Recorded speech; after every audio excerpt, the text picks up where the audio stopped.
Hi, hello, வணக்கம் and welcome to Stockiness channel. My dear future traders, இந்த channel education and learning பர்பஸ்க்காக மட்டும்தான்.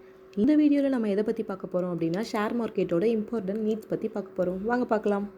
முக்கியமான நீடு என்னென்னா அக்கௌண்ட்டு தாங்க முக்கியமான நீடு. அக்கௌண்ட் ஓப்பன் பண்ணால் தானே நம்ம அதில் ட்ரேட் பண்ண முடியும். அதனால் அக்கௌண்ட் எப்படி ஓப்பன் பண்ணணும் அப்படிங்கிற வீடியோக்கான லிங்க்கை வந்து நான் கீழே டிஸ்கிரிப்ஷனில் கொடுக்குறேன், நீங்கள் போய் பார்த்துக்கோங்க. Second one M3. என்னடா இவங்க இன்ஜினியரிங் மேக்ஸ்லாம் கொண்டு வந்து இங்கே சொல்கிறாங்களேன்னு யோசிக்காதீங்க. இது இன்ஜினியரிங் மேக்ஸ்லாம் கிடையாது. மெத்தட், மணி, மைண்ட் செட். மெத்தட் 5%, மணி 5%, மைண்ட் செட் தாங்க 90% நமக்கு தேவைப்படுது. ஏன் மெத்தட் 5% போட்டிருக்கேன் அப்படின்னா, நம்ம இப்போ டெய்லி ஒரு கம்பெனியை நம்ம டெய்லி ரெகுலராக வாட்ச் பண்ணுறோன்னு வச்சுக்கோங்களேன். அந்த கம்பெனி எந்த இடத்துல வந்து இறங்கும், எந்த இடத்துல போயிட்டு ஏறும், மறுபடியும் எந்த இடத்துல இறங்கும் அப்படின்றது நமக்கு தெரியும். ஃபார் எக்ஸாம்பிள், நம்ம டெய்லி ஒரு பர்சனை வாட்ச் பண்ணுறோம் அப்படின்னா அவங்க என்னென்ன பண்ணுவாங்கன்னு நமக்கு தெரியும்ல. சேம் ஆஸ் அதே தான். மணி 5%. இப்போ நம்ம கையில் ஒரு 5% தான் அமௌண்ட் இருக்குதுன்னு வச்சுக்கோங்களேன். அதுக்கு ஏற்ற குவான்டிட்டியில் நம்ம வாங்கி வச்சுக்கலாம். இப்போ என்கிட்ட 10 ரூபா இருக்குன்னா 10 ரூபாய்க்கு எவ்வளோ வரும் அப்படின்றத வாங்கிக்கலாம். இதுவே 1000 ரூபா இருக்குன்னா 1000 ரூபாய்க்கு எவ்வளோ வரும்ன்றதை வாங்கிக்கலாம். மைண்ட் செட் 90% கொடுக்கறதுக்கு ரீசன் மைண்ட் செட் ரொம்ப ரொம்ப இம்பார்ட்டன்ட் ஷேர் மார்க்கெட். இது நம்ம ப்ராஃபிட் பண்ணாலும் சரி, லாஸ் பண்ணாலும் சரி, நம்மளோட மைண்ட் நம்மக்கிட்ட இருக்கணும். இன்றைக்கி நம்ம ஒரு 2000 rupees ப்ராஃபிட் பண்ணிட்டோமா, எனஃப் அப்படிங்கிற ஒரு மைண்ட் செட் வரணும். இன்றைக்கி நம்ம ஒரு 2000 rupees லாஸ் பண்ணிட்டோமா, இந்த லாஸ் ஓகே எனஃப் அப்படிங்கிற ஒரு மைண்ட் செட் வரணும். இல்லை அதை போய் சேஸ் பண்ணி ரன் பண்ணி போய் பிடிக்கணும் அப்படிங்கிற மைண்ட் செட்லாம் நமக்கு எப்பயுமே வந்துடக்கூடாது. ஒரு மைண்ட் செட் வந்துருச்சு அப்படின்னா அது பேர் வந்து கேம்லிங் ஆகிடுங்க. Third one stock selection. Stock செலெக்ஷனுக்கு 2 முக்கியமான விஷயம் நம்ம தெரிஞ்சுக்கணும். ஒன்று டெக்னிக்கல், இன்னொன்று வந்து ஃபண்டமெண்டல். டெக்னிக்கல் தெரிஞ்சுக்கணும் அப்படின்னா நம்ம கேண்டிலை பற்றி ஃபஸ்ட்டு தெரிஞ்சுக்கணும். 2 கேண்டில் இருக்கும். ஒன்று க்ரீன் கேண்டில், இன்னொன்று வந்து ரெட் கேண்டில். க்ரீன் கேண்டில் எதை இண்டிகேட் பண்ணுதுன்னா பையர்ஸ்.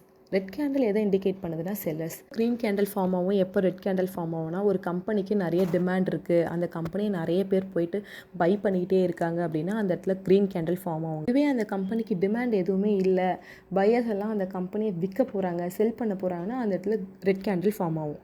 கேண்டில்னால் என்ன, ரெட் கேண்டில், க்ரீன் கேண்டில் எப்போ ஃபார்ம் ஆகிருக்கு அப்படின்றத சொல்லிட்டேன். இப்போ டெக்னிக்கல் வேர்ட்ஸ் கொஞ்சம் சொல்கிறேன், அதையும் நோட் பண்ணிக்கோங்க. கேண்டிலுக்கு மேலே ஒரு ஸ்டிக் மாதிரி இருக்குல்ல, அந்த ஸ்டிக்கை வந்து விக் அப்படி இல்லைனா ஷேடோன்னு சொல்லுவாங்க. சென்டர் ஆஃப் த கேண்டிலை வந்து பாடின்னு சொல்லுவாங்க. கேண்டிலில் ஏன் விக்கு ஃபார்ம் ஆகிருக்குன்னு வச்சுக்கோங்களேன். ஒரு கம்பெனியோட ஸ்டாக் எடுத்துக்கோம். அந்த ஸ்டாக்கோட விலை வந்து 100 rupees வரைக்கும் போயிட்டு 50 rupees வந்து க்ளோஸ் ஆகிடுச்சு.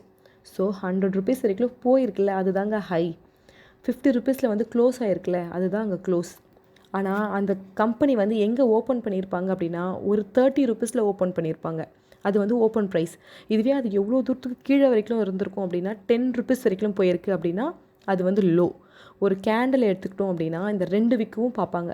எவ்வளோ ஹை போயிருக்கு, எவ்வளோ லோ போயிருக்கு, இப்போ அது என்ன ரேட்டில் ட்ரேட் ஆகிட்டு இருக்கு அப்படின்றது எல்லாத்தையுமே இந்த கேண்டில் மூலயமா தாங்க நம்ம பார்த்து தெரிஞ்சுக்க முடியும். இல்லை அனலைஸ்க்கு ஃபஸ்ட்டு இந்த கேண்டில் பற்றி தெரிஞ்சுக்கிட்டோம் அப்படின்னா ஸ்டெப் பை ஸ்டெப்பாக மற்றதெல்லாம் தெரிஞ்சுக்கலாம். ஃபண்டமெண்டல் அனலைஸ்க்கு வந்து நம்ம போயிட்டு கம்பெனியோட க்ரோத்தை பார்க்கணும். அவங்க எவ்வளோ ப்ராஃபிட் பண்ணியிருக்காங்க, எவ்வளோ லாஸ் பண்ணியிருக்காங்க, ஷேர் ஹோல்டர்ஸ் எவ்வளோ ஷேர் வச்சுருக்காங்க, பப்ளிக் கிட்ட எவ்வளோ ஷேர் கொடுத்துருக்காங்க, எஃப்ஐஎஸ் எவ்வளோ ஷேர் வச்சுருக்காங்க, டிஐஸ் இந்த ஷேர் வாங்கியிருக்காங்களா, இல்லை இது எவ்வளோ டிவிடெண்ட் தராங்க, பிஇ வேல்யூ எவ்வளோ இருக்குது, ஃபேஸ் வேல்யூ எவ்வளோ இருக்குது, இதை பற்றின எல்லாமே நம்ம தனித்தனியாக போய் தெரிஞ்சுக்காம ஒரே இடத்துல ஒன்றா நம்ம தெரிஞ்சுக்கிட்டோம் அப்படின்னா அது ஹெல்ப்ஃபுல்லாக இருக்கும். 2 வெப்சைட் இருக்குங்க. ஒன்று வந்து மணி கண்ட்ரோல், இன்னொன்று வந்து ஸ்க்ரீனர். இந்த 2மே போதுமான அளவுக்கு எல்லா இன்ஃபர்மேஷனும் கொடுத்துருவாங்க. இந்த வெப்சைட்டுக்கு எதுவும் பே பண்ணணும்லாம் அவசியம் இல்லைங்க. பே பண்ணாமே நம்ம எல்லாத்தையுமே தெரிஞ்சுக்கலாம். பை பண்ணுறோம் இல்லை செல் பண்ணுறோம் அப்படின்னா கேண்டில் எந்த மாதிரி மாறும் அப்படின்றதெல்லாம் பார்த்தோம். எண்ட் ஆஃப் த வீடியோக்கு வந்துட்டோம். லாஸ்ட்டாக ட்ரேடிங் வியூ பிளாட்ஃபார்ம் தான் இருக்குது. இந்த பிளாட்ஃபார்ம் எதுக்கு யூஸ் ஆகுது அப்படின்னா, நம்ம ஒரு கம்பெனியை அனலைஸ் பண்ணுறோன்னு வச்சுக்கோங்களேன். இப்போ அந்த கம்பெனி அப் ட்ரெண்டில் இருக்கா, டவுன் ட்ரெண்டில் இருக்கா அப்படின்றதெல்லாம் நம்ம பார்த்தோன்னே கண்டுபிடிக்க முடியாது. சில பேட்டர்ன்ஸ்லாம் வரைஞ்சி பார்ப்போம், டிஃப்ரெண்ட்டான டைம் ஃப்ரேம்ஸில் வரைஞ்சி பார்ப்போம், டிஃப்ரெண்ட்டான டூல்ஸ் வச்சு வரைஞ்சி பார்ப்போம், அதெல்லாம் சேவ் பண்ணி வச்சுப்போம் இந்த பிளாட்ஃபார்மில். அதுக்காக இந்த பிளாட்ஃபார்ம் யூஸ் ஆகும். சிம்பிளாக சொல்லணும் அப்படின்னா, இப்போ நம்ம மெயின் எக்ஸாம் பேப்பரில் ரஃப் ஷீட் யூஸ் பண்ணிப்போம்ல, அந்த மாதிரி ரஃப் ஷீட் தாங்க இது. நம்ம இந்த இடத்துல யூஸ் பண்ணதை கரெக்டான ஆன்சர் வரும்போது எக்ஸிக்யூட் பண்ணுறது தான் டிமேட் அக்கௌண்ட். இந்த ட்ரேடிங் வியூ பிளாட்ஃபார்மில் எப்படி அக்கௌண்ட் ஓப்பன் பண்ணுறது, அது எப்படி யூஸ் பண்ணும் அப்படின்ற லிங்க்கை வந்து நான் கீழே டிஸ்கிரிப்ஷனில் கொடுக்குறேன், நீங்கள் போய் பார்த்துக்கோங்க.